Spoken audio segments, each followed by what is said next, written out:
नमस्कार मित्रांनो, आध्यात्मिक विवरणमध्ये आपलं स्वागत आहे।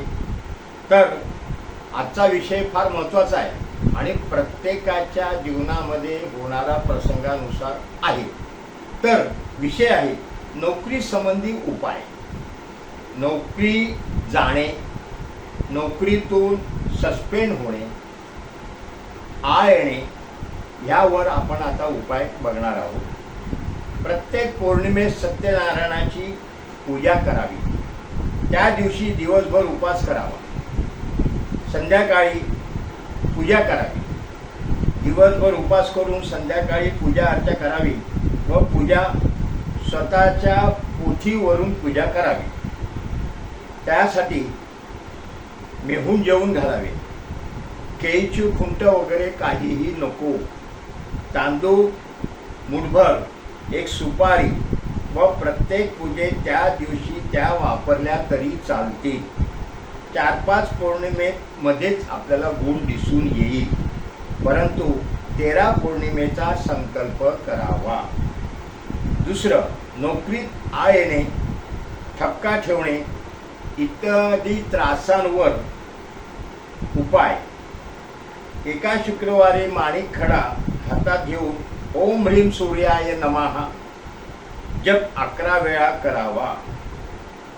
तसेच एका ब्राह्मणास भोजन द्यावे व पांढरा पदार्थ खायला द्यावा।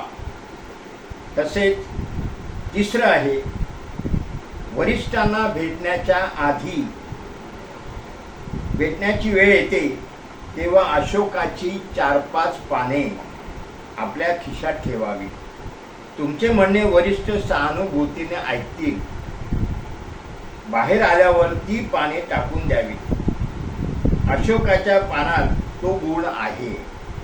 4, नोकरीच्या ठिकाणी वरिष्ठांकडून सहकाऱ्यांचा त्रास होत असेल, त्रासदायक वागणूक मिळत असेल तर लसणाचा एक मोठा गठ्ठा आपल्या खिशामध्ये ठेवा किंवा पर्समध्ये ठेवा।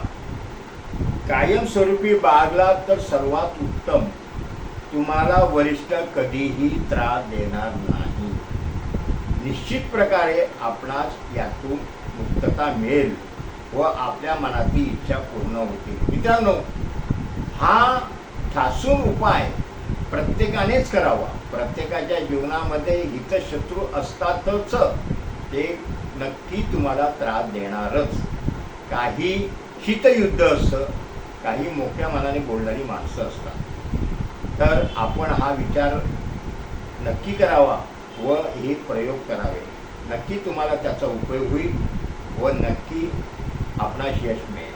मित्रांनो, व्हिडिओ आवडला असेल लाईक करा, शेअर करा, सबस्क्राईब करा। नमस्कार।